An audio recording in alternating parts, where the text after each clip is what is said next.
Let me check out this cool train is gone.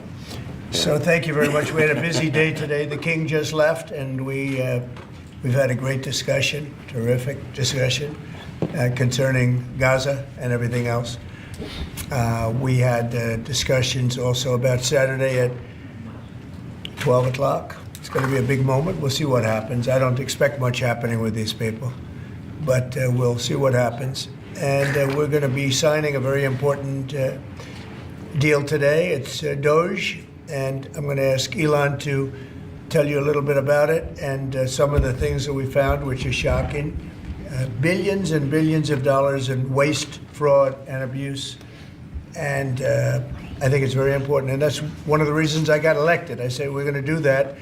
Nobody had any idea it was that bad, that sick, and that corrupt. And it seems hard to believe that judges want to try and stop us from looking for corruption, especially when we found hundreds of millions of dollars worth, much more than that, in just a short period of time. And we want to weed out the corruption. And it seems hard to believe that a judge could say, we don't want you to do that. Well, so maybe we have to look at the judges, because that's very serious. I think it's a very serious violation.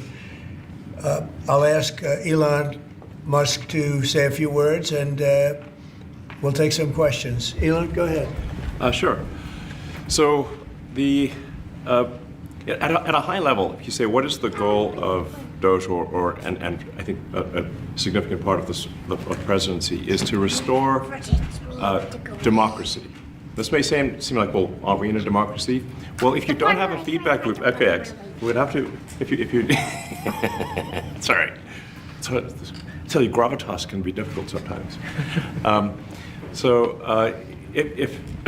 If there's not a good feedback loop from the people to the government, and if you have rule of the bureaucrat, or if the bureaucracy is in charge, and then what meaning does democracy actually have?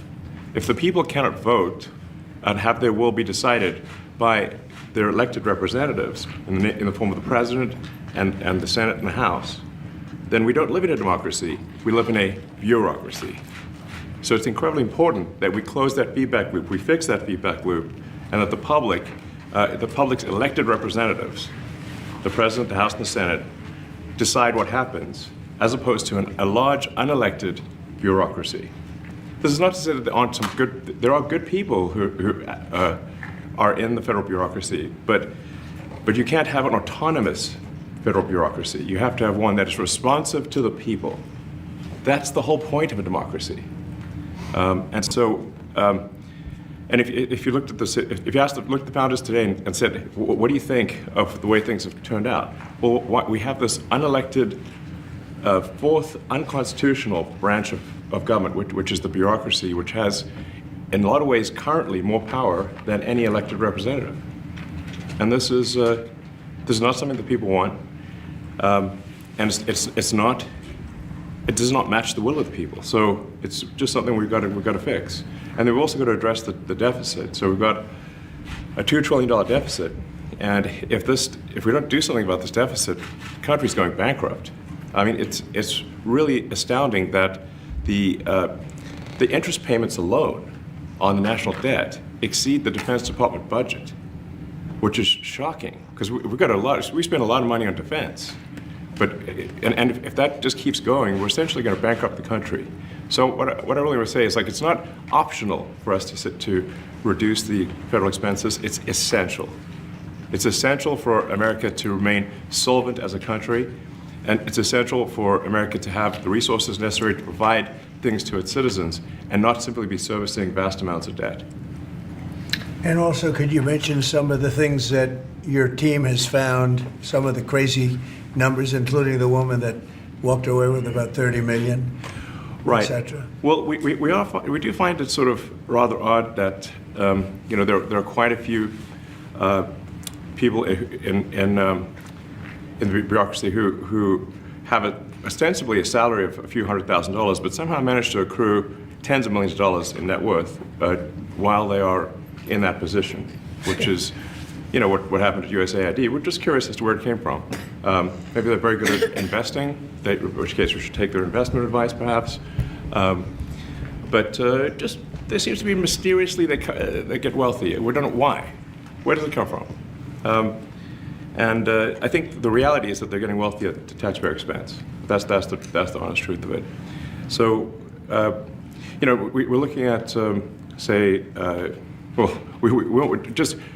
if you look at, say Treasury, for example, basic controls that should be in place, that are in place in any company, such as making sure that any given payment has a payment categorization code, that there is a comment field that describes the payment, and that if a payment is on the do not pay list, that you don't actually pay it.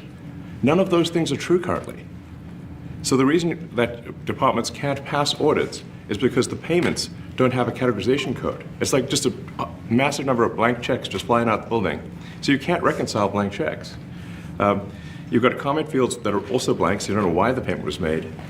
And then we've got this truly absurd, a do not pay list, which can take up to a year for an organization to get on a do not pay list. And this, we're talking about terrorist organizations, we're talking about known fraudsters, known aspects of waste, known things that do not match any congressional appropriation, can take up to a year to get on the list, and even once on the list is not used. It's mind-blowing. So what we're talking about here, we're really just talking about adding common sense controls that should be present, that haven't been present. So you say, like, well, how could such a thing arise? That seems crazy. When you understand that really everything is geared towards complaint minimization, so then you understand the motivations. So if people receive money, they don't complain, obviously. But if people don't receive money, they do complain. And the fraudsters complain the loudest and the fastest. So then when you understand that, then it makes sense. Oh, that's why everything they approve all the payments at Treasury. Because if you approve all the payments, you don't get complaints. But now we're saying that, no, actually, we are going to complain. If money is spent badly, if your taxpayer dollars are not spent in a sensible and frugal manner, then that's not okay. Your tax dollars need to be spent wisely on things that matter to the people. I mean, these things, like, it's just common sense. It's not draconian or radical, I think. It's really just saying, let's look at each of these expenditures and say, is this actually in the best interest of the people? And if it is, it's approved. If it's not, we should think about it. So, there's crazy things like just cursory examination of Social Security, and we've got people in there that are 150 years old. Now, do you know anyone who's 150? I don't. Okay. They should be on the Guinness Book of World Records. They're missing out. So, that's a case where, like, I think they're probably dead. It's my guess. Or they should be very famous, one of the two. And then there's a whole bunch of Social Security payments where there's no identifying information. Well, like, why is there no identifying information?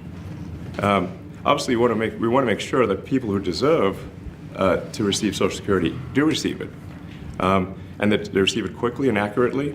I'll tell you another crazy thing. So, one of the things is, like, we are trying to sort of right-size the federal bureaucracy, just make sure that this. Obviously, there need to be a lot of people working for the federal government, but not as many as currently. So we're saying, well, okay, if people can retire, with full benefits and everything, that would be good. They can retire, get their retirement payments and everything. And then we were told, this is actually, I think, a great anecdote, because we were told, no, the most number of people that could retire possibly in a month is 10,000. We're like, well, why is that? Well, because all the retirement paperwork is manual on paper. It's manually calculated, then written down on a piece of paper. Then it goes down a mine. And like, what do you mean a mine? Like, yeah, there's a limestone mine where we store all the retirement paperwork. And you look at a picture of this mine. We'll post some pictures afterwards. And this mine looks like something out of the 50s because it was started in 1955. So it looks like it's like a time warp. And then the speed, then the limiting factor is the speed at which the mine shaft elevator can move determines how many people can retire from the federal government. And the elevator breaks down sometimes, and then nobody can retire. Doesn't that sound crazy? There's like 1,000 people that work on this. So I think if we can take those people and say, like, you know what, instead of working in a mine shaft and carrying manila envelopes to, boxes in a mine shaft. You could do practically anything else, and you would add to the goods and services of the United States in a more useful way. So anyway, so I think that's an example. Like at a high level, if you say like, how do we increase prosperity? Is we get people to shift from roles that are low to negative productivity to high productivity roles. And so you increase the total output of goods and services, which means that there's a higher standard of living available for everyone. That's the actual goal. Everyone's very quiet, by the way. So are people normally this quiet? Your detractors, Mr. Musk. I have to what? Including a lot of Democrats. I have detractors? You do, sir. I don't believe it. Say that you're orchestrating a hostile takeover of government and doing it in a non-transparent way. What's your response to that criticism? Well, first of all, you couldn't ask for a stronger mandate from the public. The public voted. We have a majority of the public voting for President Trump. We won the House. We won the Senate. The people voted for major government reform. There should be no doubt about that. That was on the campaign. The president spoke about that at every rally. The people voted for major government reform, and that's what the people are going to get. They're going to get what they voted for. And a lot of times, people that don't get what they voted for, but in this presidency, they are going to get what they voted for. And that's what democracy is all about. Mr. Musk, the White House says that you will identify and excuse yourself from any conflicts of interest that you may have. Does that mean that you are in effect policing yourself? What are the checks and balances that are in place to ensure that there is accountability and transparency? No. Well, we actually are trying to be as transparent as possible. In fact, we post our actions to the Doge handle on X and to the Doge website. So all of our actions are maximally transparent. In fact, I don't think there's been, I don't know of a case where an organization has been more transparent than the Doge organization. So, and the kind of things we're doing are, I think, very, very simple and basic. They're not, what I mentioned, for example, about Treasury, just making sure that payments that go out, taxpayer money that goes out, is categorized correctly, that the payment is explained, that organizations on the do not pay list, which takes a lot to get there, that actually are not paid, which currently they are paid. These are not individual judgment decisions. These are about simply having sensible checks and balances in the system itself to ensure that taxpayer money is spent well. So it's got nothing to do with, like, say, a contract with some company of mine at all. But if there is a conflict of interest when it comes to you yourself, for instance, you've received billions of dollars in federal contracts when it comes to the Pentagon, for instance, which the president, I know, has directed you to look into. Yeah. Are you policing yourself in that? Is there any sort of accountability check and balance in place that would provide any transparency for the American people? Well, all of our actions are fully public. So if you see anything, you say, like, wait a second, hey, Elon, that seems like maybe that's, there's a conflict there. It's not like people are going to be shy about saying that. They'll say it immediately. Including you yourself. Yes, but transparency is what builds trust, not simply somebody asserting trust. So not somebody saying they're trustworthy, but transparency, so you can see everything that's going on. And then you can see, am I doing something that benefits one of my companies or not? It's totally obvious. And if we thought that, we would not let him do that segment or look in that area if we thought there was a lack of transparency or a conflict of interest. And we watch that also. He's a big businessman. He's a successful guy. That's why we want him doing this. We don't want an unsuccessful guy doing this. Now, one thing also that Elon hasn't really mentioned are the groups of people that are getting some of these payments. They're ridiculous. And we're talking about billions of dollars that we've already found. We found fraud and abuse.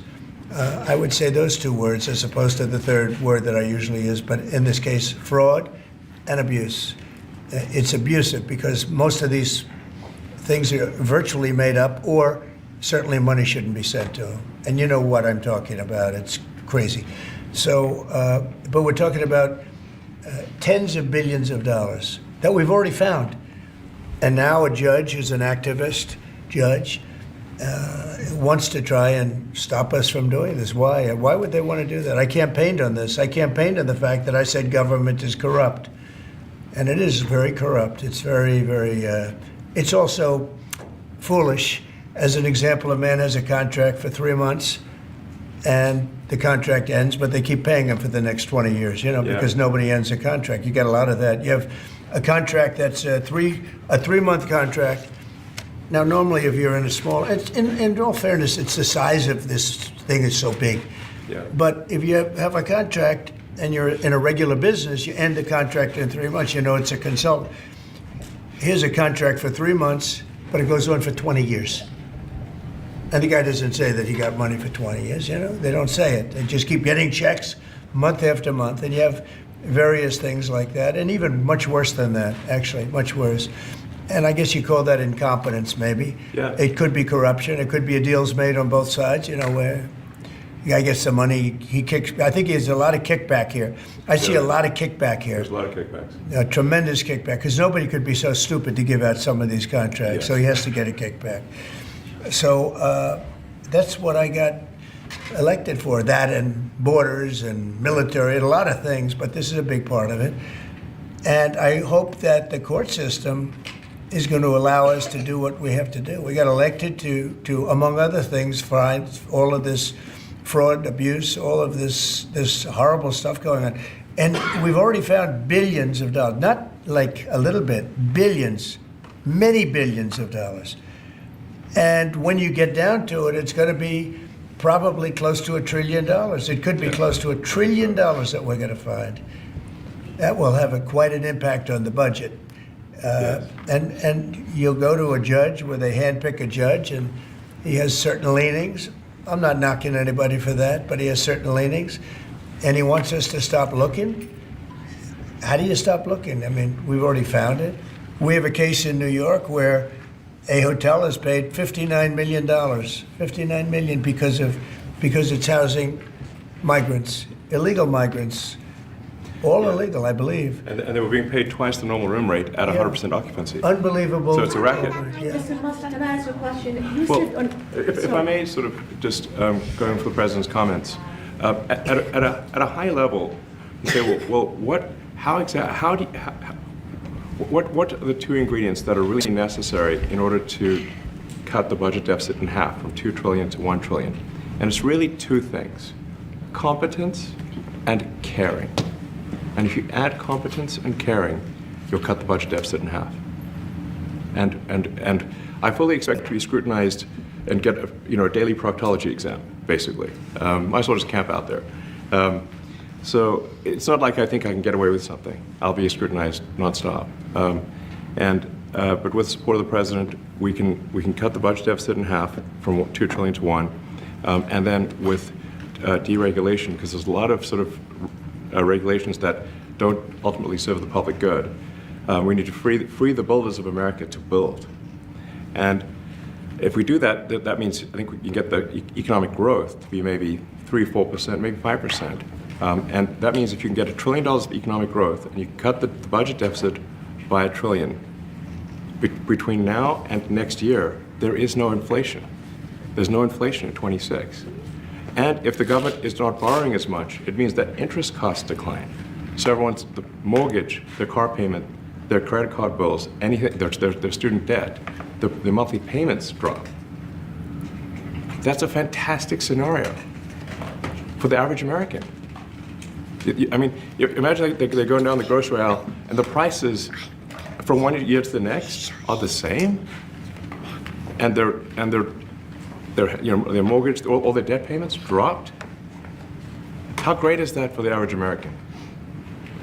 We had That's no what we're idea. We had no idea we were going to find this much, and it's open. It's not like complicated. It's not that simple complicated. stuff. It's just like, a lot of work. We Yeah. can't believe it. A lot of work. A lot of smart people involved. Very, very smart people. But you're talking about anywhere maybe $500 billion. It's crazy the kind of numbers you're It is really talking crazy. about. Normally when you're looking at something, you'll find you're looking for 1 out of 100.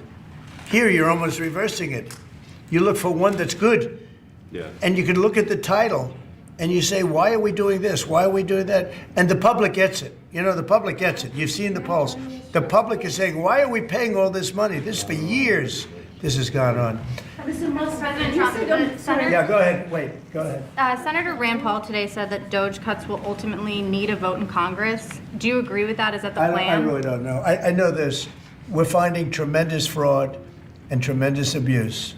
If I need a vote of Congress to find fraud and abuse, it's fine with me. I think we'll get the vote, although there'll be some people that wouldn't vote.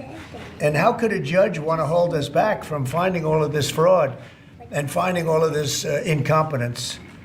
Why would that happen? Why would even Congress want to do that? Now, Congress, if we do need a vote, I think we'd get a very easy vote because we have a track record now. We've already found billions of dollars of abuse, incompetence, and corruption. A lot of corruption. If a judge does block one of your policies, part of your agenda, will you abide by that ruling? Will you Well, comply I with that always order? abide by the courts, and then I'll have to appeal it. But then what he's done is he slowed down the momentum. And it gives crooked people more time to cover up the books. You know, if a person's crooked and they get caught, other people see that, and all of a sudden it becomes harder later on. So, yeah, the answer is I always abide by the courts, always abide by them, and will appeal. But appeals take a long time, and I would hope that a judge, if you go into a judge and you show him, here's a corrupt situation, we have a check to be sent, but we found it to be corrupt. Do you want us to send this corrupt check to a person, or do you want us not to give it and give it back to the taxpayer? I would hope a judge would say, don't send it, give it back to the taxpayer. Yeah, if I can add to that, what we're finding is that a bunch of the fraud is not even going to Americans. So I think we can all agree that if there's going to be fraud, it should at least go to Americans. But a bunch of the fraud rings that are operating in the United States and taking advantage of the federal government, especially in the entitlements programs, are actually foreign fraud rings. They're operating in other countries and actually exporting money to other countries. We should stop that. Mr. Musk, And this is big numbers. Talk about $100 to $200 billion a year. Sure. Serious money. Mr. Musk, you said on X that an example of the fraud that you have cited was $50 million of condoms was sent to Gaza. But after fact check this, it apparently Gaza in Mozambique, and the program was to protect them against HIV. So can you correct the statements? It wasn't sent to Hamas actually, it was sent to Mozambique, which makes sense why condoms was sent there. Yeah. And how can we make sure that all the statements that you said were correct, so we can trust what you say? Well, first of all, some of the things that I say will be incorrect and should be corrected. So nobody's going to bat 1,000. I mean, we will make mistakes, but we'll act quickly to correct any mistakes. I'm not sure we should be sending $50 million worth of condoms to anywhere, frankly. I'm not sure that's something Americans would be really excited about. And that is really an enormous number of condoms, if you think about it. But if it went to Mozambique instead of Gaza, I'm like, okay, that's not as bad, but still, why are we doing that? Mr. Musk, can you talk a little bit about how closely you're working with agency heads as you're directing these cuts? Do they have how much input do agency heads have when you're making these decisions? Yeah, we work closely with the agency heads, there are sort of checks in place. So it's not just us just going in and doing things willy-nilly. It's in partnership with the agency heads, and I check frequently with the president to make sure that this is what the president wants to have happen. So we talk almost every day, and I double check things to make sure, is this something, Mr. President, you want us to do this? Then we'll do it. USAID has been one of your main targets. Are you concerned at all that some of the cuts or that shutting that agency altogether may lead to diseases or other bigger problems starting in other countries that then come to the United States? Yeah, so that's an interesting example. So that's something where we work closely with the State Department and Secretary Rubio. And we have, for example, turned on funding for Ebola prevention and for HIV prevention. You left that, you said? Yes, correct. And we are moving fast, so we will make mistakes, but we'll also fix the mistakes very quickly. So, Do you see it as a worthy cause, USAID? I think that there are some worthy things, but overall, if you say what was the bang for the buck, I would say it was not very good. And there was far too much of what USAID was doing was influencing elections in ways that I think were dubious and do not stand the light of day. I can just ask a follow-up to the Pentagon contracts. If you have received billions of dollars in contracts from the Pentagon, and the president's directing you to look into the Department of Defense, is Yes, that which we a definitely need conflict to of do and interest? are going to do at the president's request. Does that present a conflict of interest for you? No, because you'd have to look at the individual contract and say, first of all, I'm not the one, filing the contract. It's people at SpaceX or someone who will be putting for the contract. And I'd like to say, if you see any contract where where it was awarded to SpaceX and it wasn't by far the best value for money for the taxpayer, let me know, because every one of them was. The president said the other day that you might look at treasuries. Could you explain that a little bit? What kind of fraud, and that question goes to both of you, what kind of fraud are you expecting to see or do you see right now in U.S. treasuries? Yeah, I think you mean the Treasury Department as opposed to Treasury bills, or. You also referenced treasuries on Air Force One the other night. Go ahead. Well, as I mentioned earlier, really the first order of business is to make sure we're actually collecting. Sorry for this. I thought my son might enjoy this, but he's sticking his fingers in my ears and stuff. So it's a bit hard to hear sometimes. Hey, stop that. No, the stuff we're doing with the Treasury Department is so basic that you can't believe it doesn't exist already. So for example, like I mentioned, just making sure that when a payment goes out, it has to have a payment categorization code. It's like, what type of payment is this? You can't just leave the field blank. Currently, many payments, the field is left blank. And you have to describe what's the payment for, some basic rationalization. That also is left blank. So this is why, the Pentagon, when's the last time the Pentagon passed an audit? I mean, a decade ago, maybe? I don't know, ever? Really? And we want to, just in order to actually pass audits, you have to have financial information that allows you to trace the payments. And once in a while, the Treasury has to pause payments if it thinks the payment is going to a fraudulent organization. If a company or an organization is on a do not pay list, we should not pay it. I'm sure you would agree. Like, if it's quite hard to get on that payment, the do not pay list, it means that this is someone that is like dead people, terrorists, known fraudsters, that kind of thing. We should not pay them. But currently we do, which is crazy. We should stop that. Many transactions. And by the way, hundreds, thousands of transactions like that. We have a big team.